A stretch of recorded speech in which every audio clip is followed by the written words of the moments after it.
Hello and welcome to another episode of Fridays with the Chakontas. I am Mr. Chakonta. And I'm Mrs. Chakonta. And this is our podcast. And for everybody who's followed us, you know what we talk about. We talk about marriage, we talk about life situations, and just everything in between. Everything in between, yeah. And we are now on a series talking about, we're reacting to certain things we're calling FWTC Reacts. Yeah. And we'll be reacting to a scenario. Yes. So what's the scenario? I will read it out to us. Yeah.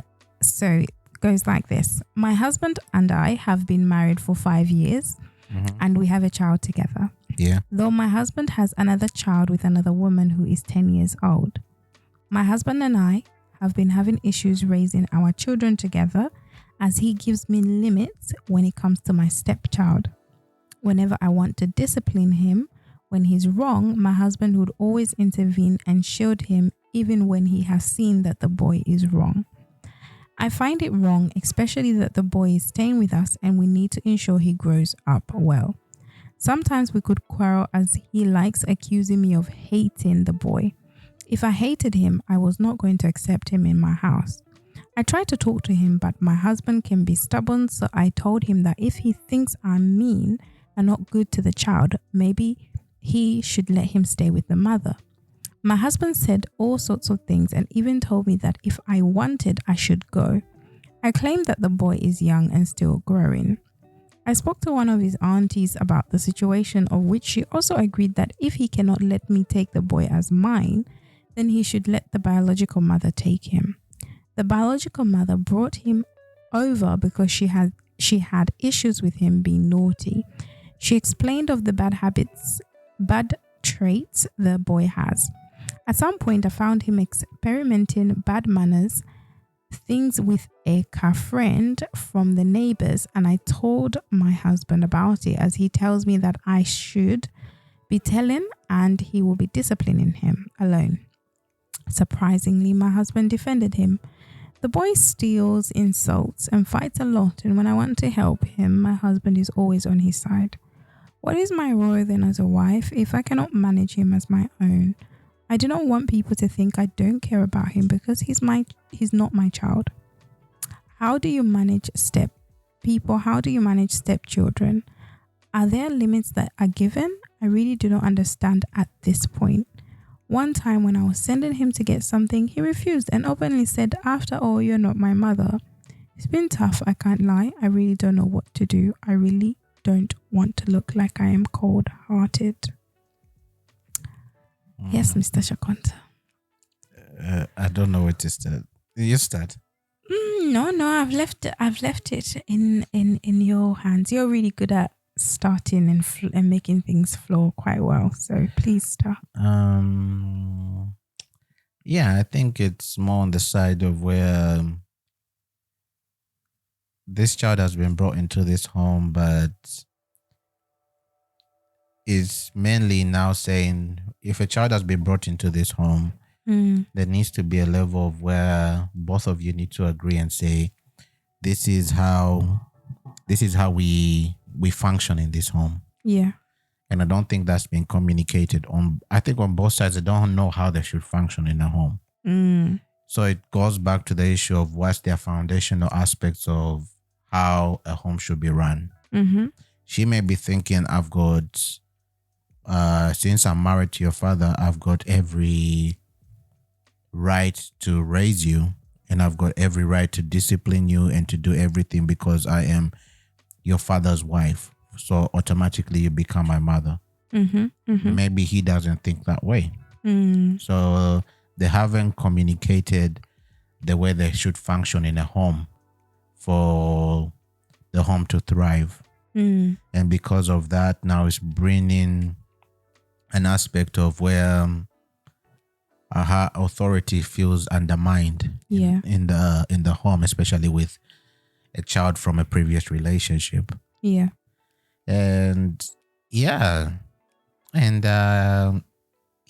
So that's where I'll start, but I want to hear what you have to say on that. It's as in on what you've said or just in general? Just in general, and also what I've said.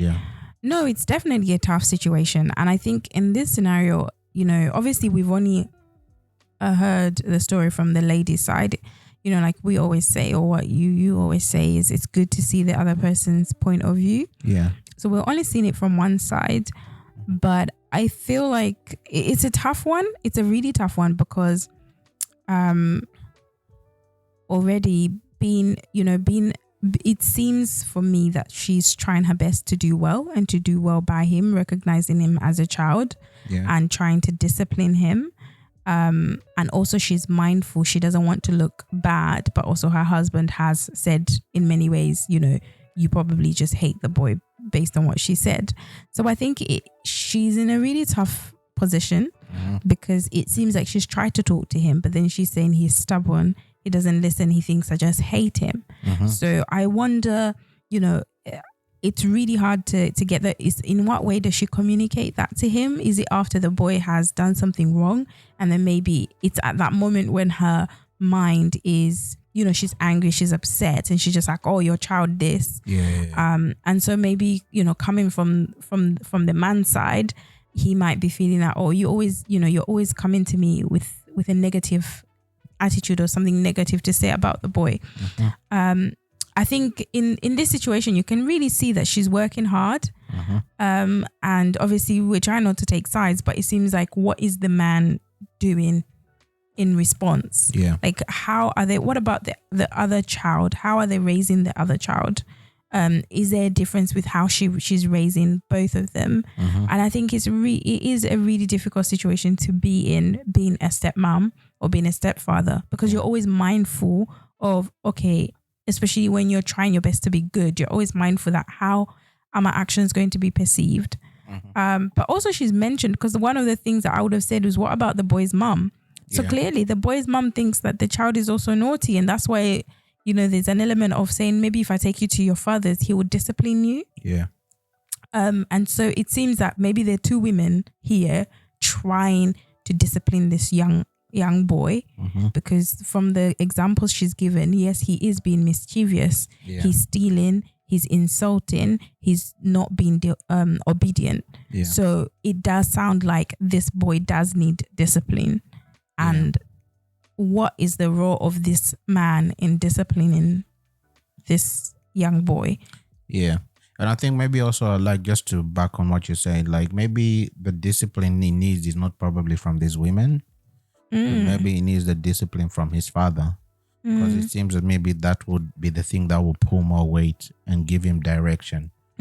But when the father is being more, according to what she's saying, as in lackadaisical, just on the side of where he's very relaxed. That's not helping. It's not helping not at all. the family, as well as also not helping the boy as he goes on in life. And I think this is another thing why I'm saying, like, as much as women can raise men, as in you can raise them, but they come to a point of where a male figure has to step in to help shape them into being a man. A woman cannot shape a boy to be a man. There are limitations because they do not understand fully of what a man is. So that's why it's always encouraged, especially even like single women who have got boys and everything, try to help them, even though if their father is absent due to various scenarios, either death or just by choice. It's always encouraged that a child should always have just even an uncle or somebody who can help them navigate what manhood is. So even in this situation, you're seeing like he knows the authority. I think it's coming to a stage of where he's understanding the authority of my mother's does not have any weight. And what are they going to do?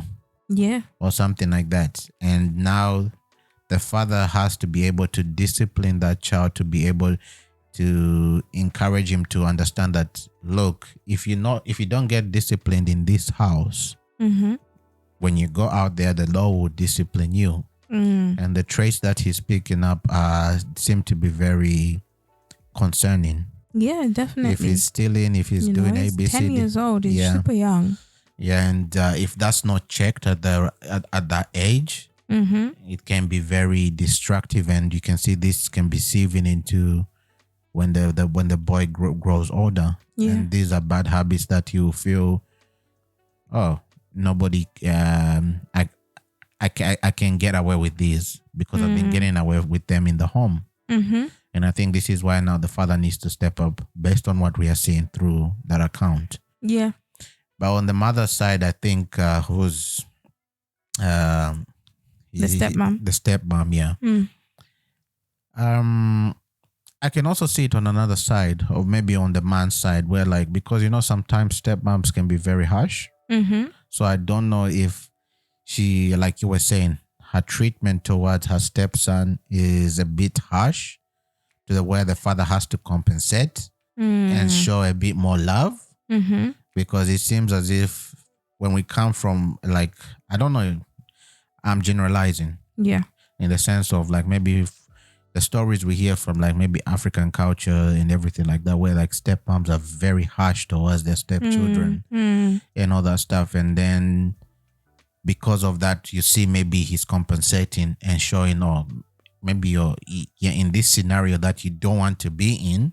Yeah. And that we are not planned. It wasn't planned for you to be in such a situation. But you have to be in this situation. Yeah. If your stepmom is giving you tough love, I will give you a softer type of love. Yeah. And I think maybe that's the way he's thinking. I don't know. What do you think about that? No, that is a possibility. It's a possibility. I mean, from the writing of this woman, I'm getting quite a lot of love from her. I'm getting that she's a stepmother who acknowledges that I am a stepmom, and I acknowledge that society has a view of stepmoms, and I'm trying to discipline him, but at the same time, I'm not trying to be cold-hearted. Yeah.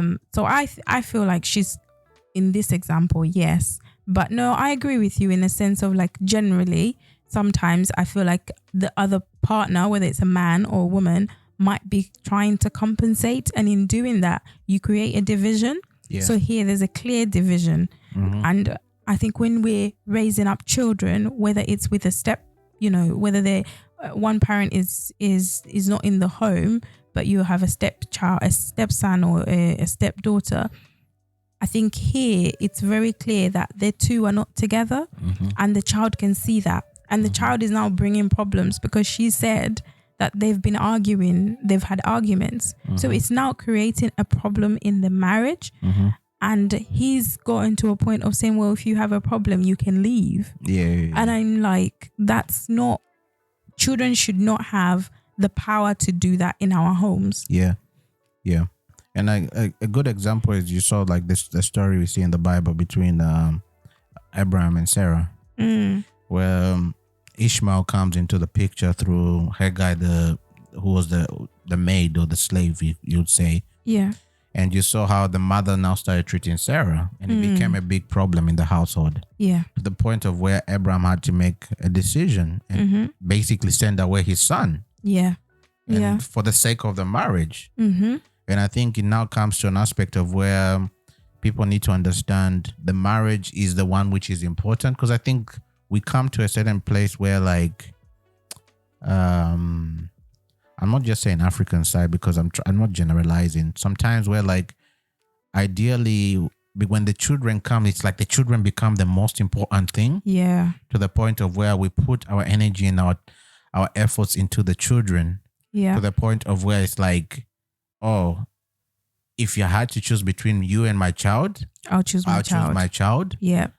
And even like when we're reviewing the blue therapy, that was the same thing. Like that guy was saying, the Tunde was like, look, my children come first. Yeah. Yeah, definitely. And with that situation, it breeds an aspect of we're not fully understanding the power of marriage. And what the scriptures are basically showing what we need to do in marriage. That is the only honorable aspect of that God views, as in he's the one who's brought that covenant. Yeah. And even like what's this? He says, what God has put together, no one should separate. Exactly. Even your children don't do that. Exactly. And I think this is a situation where you're seeing the child is causing a division and it's causing a separation in a marriage. Yeah. You know, there are obviously situations where the child will need to come first, you know, but that's not the situation we're looking at right now. Yeah. This is not a situation where the child is in danger in that sense, or this, you know, safety of the husband or the wife or the child is in danger. But here in this situation, it's very clear that the child is bringing a division in the home. Yeah. So, and I think it's something that, you know, when you're dating, when you're married, these are conversations to be had, because I feel like once you have children, you're so busy, and you know, it's easy for us maybe to make a comment at the moment because, you know, we don't have any children, but you know, the natural love that you have with your child is different to that with your partner whom you've chosen. Yeah. And I feel like it's really important to have these conversations now before children and when children are there, and to cultivate that marriage and to strengthen your bond and for your children to even see that when mom says yes, dad said yes. When dad said no, mom has said no. Like it's something that we need to be mindful that we're cultivating, where children can see that these two are one. I'm not going to go and say this and this. No, they're going to talk about it. I might have said, oh, dad, can I have this secretly? But no, they will know that dad is going to speak to mom about it. And this child can clearly see that. And like you said, he can see that, okay, who's the authority figure in the house? Is the man. He's been very chill with him. The woman is trying to discipline him. And he's come to the point where he's so disrespectful, he doesn't even listen to her. And then the house is now, we now have a cold house, and they have another child. I think they said a 5-year-old, right? Yeah. So imagine. So now the woman is trying her best. So she's probably just keeping quiet to stay out of everybody's way. So you have a woman and her own child, the man and his own son, and this is not a home. We're not building the home. We're not building up an environment that is supposed to be what it is, to nurture and to nourish. And the boy needs the woman in his life as well. You know, he needs that element. And the same thing, you know, he needs the father to be present in his home and to discipline him. And like you said, to teach him how to be a man. And the things that he's doing are absolutely wrong. Yeah. So yeah, I think it says a lot. But what can she practically do then in a situation where, in this scenario, the man, she's tried to talk to him. Yeah. She's tried to speak to an aunt. She said she spoke to an aunt, isn't it? Yeah, these aunties seem to be coming up, and even the other one we saw an aunt. Yeah. And what did the auntie say? They agree. I spoke to one of his aunties about this, which she also agreed that if he cannot, he should let the yeah. And then the biologist brought him over because she had issues with him being naughty. Yeah. So she's tried to speak to the husband. She now tried to speak to somebody else. The situation hasn't changed, and her home is in danger. What should she do? Yeah, I'm not sure, to be honest. I'm not sure in the sense of that's why I think when people are married or people are in relationships and they're growing in their relationship, that's the emphasis. There needs to be an emphasis of how you run your family. Family should be run in community. So in the sense of, if you're part of a local church, there can be an opportunity for where people can speak into how you raise your kids. Yeah. How you run your marriage, in the sense of how you on the sense of your marriage. They're also evaluating that, and you're doing life with other people, and you're learning through that. And you're also you're building bonds that can be able to now speak into those situations. And I think in this situation, I'm not sure about their context of their faith or their spiritual walk. And it's very hard when the only contact that you have is family members. Yeah. Because family members will always have a biased aspect of how they will treat certain things. Yeah, a lot of the time, yeah. And also, again, also like you also see it maybe on our context or like the way we grow up.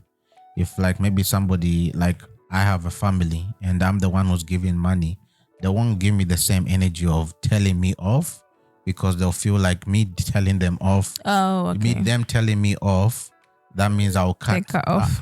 They'll cut off because I've got the money, I have the power. So those are the same things. And then like if you bring it in a neutral situation, especially in the context of the church, if you're under eldership, if you're under people, you can now go into those situations and say, look, I'm struggling with this. Can you speak to us and help us understand how we can do this to the best of our ability? I'm trying my best. Maybe there's something wrong I'm doing. I think when she's also going to ask for advice, she should also be ready to get the aspect of when they're giving her advice that maybe there's something wrong she's doing. Yeah. And she should be able to be open for wisdom to be spoken into she her. can be better. Yeah. Even how he can be better, how he can do certain things. Yeah. Because I think when people bring mediators, it's always on the side of I'm right and you're wrong. Definitely. And in this situation, as much as evidence is showing that she's right, maybe there are certain things in the background that we are not seeing. That when they are open in conversation with people who they are doing community with, as well as also they're intimate with, those can be seen and they can be addressed in a proper manner. Sounds good. That sounds good. And I think, obviously we don't know, but that is something that we know we talk about is, when we try and look at this biblically, sometimes when not sometimes, all the time we should pray, but even more so when you feel like you've done everything that you possibly can do in your strength. You try to talk to him. You've tried this and this.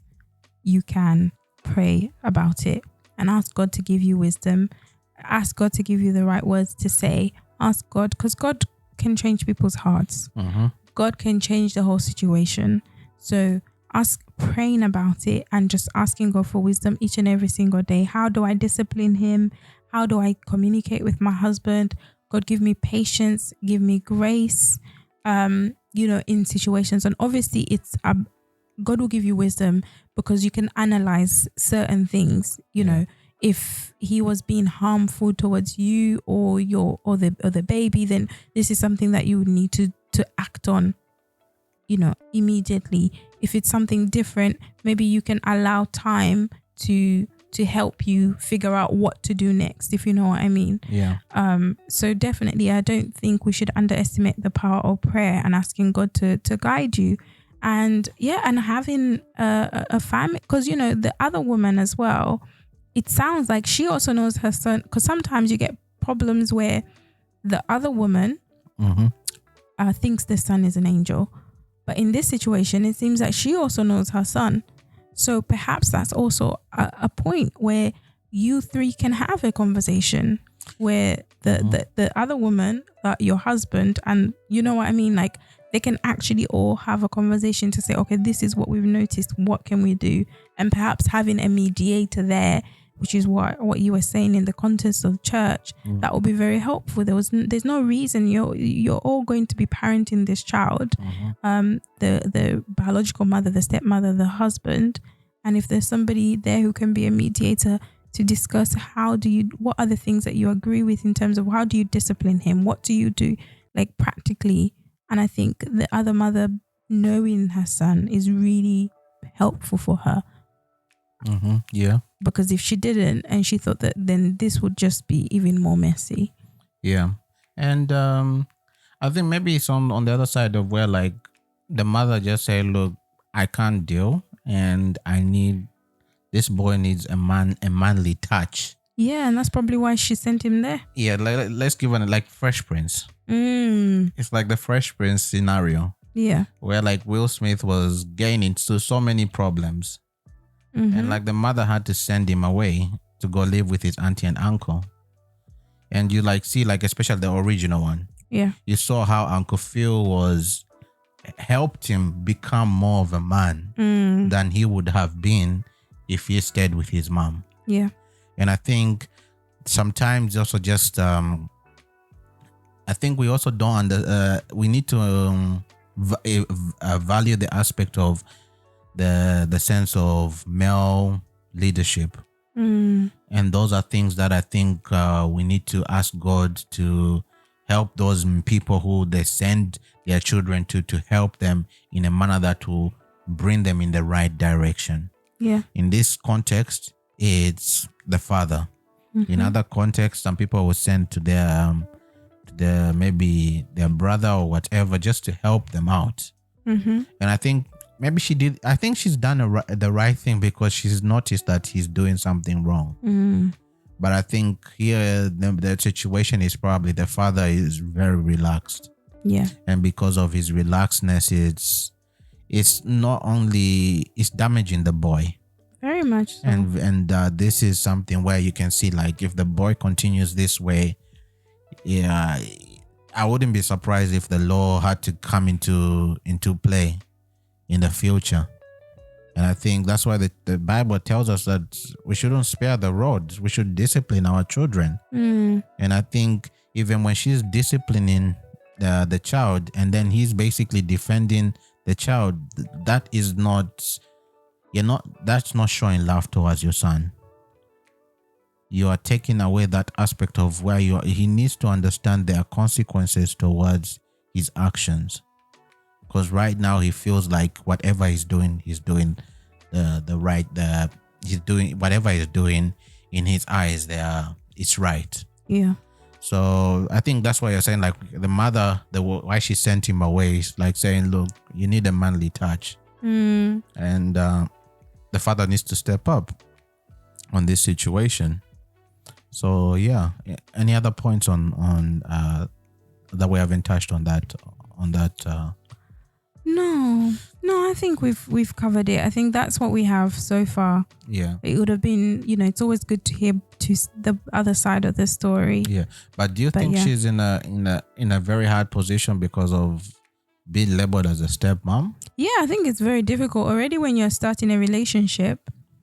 I think I'm just trying to put myself in her shoes. I do feel like if it's my biological children, I will have my own anxiety, but I would have added anxiety if I was going to have children that were not biologically. Let's say you had children before we got married. Yeah. Because I would always be thinking, okay, how do I, I feel like we'll need to have more talks. Yeah. About how we raise them up. Yeah. And about, and I also feel like you would feel a certain way sometimes if I shouted at them, or if they turned out to be more naughty than the children that we have together. You'd think, is my wife being, you'd have to analyze. There's a lot more that happens. I don't know. What about you? Yeah.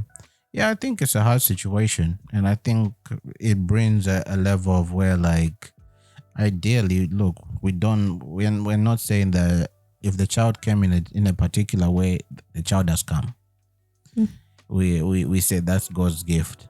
And I think God will give you the wisdom of how to deal the situation that you've been put in. Yeah. Yeah. Ideally, we recommend what scripture is saying, look, it should be based in a marriage context. And I think it takes away the hardship of those situations of where people have to gauge there's this thing they call blended families or something like that. And in those blended families, like, you have to be able to gauge your limitations, especially if you're not the biological mom or the biological father. But again, there's also other things of where, like, look, there's nothing wrong with a blended family, because either way we're trying to say, look, God, whatever circumstance that you've been put in, God gives you the strength to deal with it. And that's why, like you were saying, prayer and wisdom. Yeah. Because as much as we would like to say, like, we'll have a situation where we say, okay, this is how you do it. It's not one size fits all. No. And I think that's why when you gain wisdom from God, being able to now address the situation as it comes. Yeah. Exactly. And I think, so on this situation, like we've said, go to people who can help you and give you advice on both sides and see where you're growing, where you need to grow both sides. Yeah. And in prayer, make your marriage the center. Yeah. Once you make your marriage the center, it now floods into how you raise these kids, either biological or the ones who come into your home, because there's a standard. And if there's no standard, that's when division can come. And we see that this is how also the devil works. Because in the same way we saw in the garden, we saw that because the foundation was a bit rocky, he was able to slip in and basically find a way of how to deceive the woman, who ended up going to deceive the man. And through that, sin entered into the world. Yep. So you should able to build your foundation. The foundation is solely based on Christ himself. Amen. So So anything else? No, thank you. Yeah, I think this is probably our shortest one. How is it? Yeah, the other ones we normally How long talk is about. it? I think we've just reached 31 minutes. Oh, that's short. I thought you were going to say 20 something minutes. All right. Well, So thank you for listening to our FWTC Reacts, and I hope that the advice that we've given is going to be something that will help somebody else. Yeah. As well as also, add your comments on how you deal with this. Anything else that you would do? Yeah, because there's a lot of advice that can be dropped into this, and maybe we've missed out some things. Yeah. So anything else? No, thank you, my dear. So until next time, like, subscribe, and share. And so thank you very much for listening. So take care, and God bless, and bye-bye. Bye.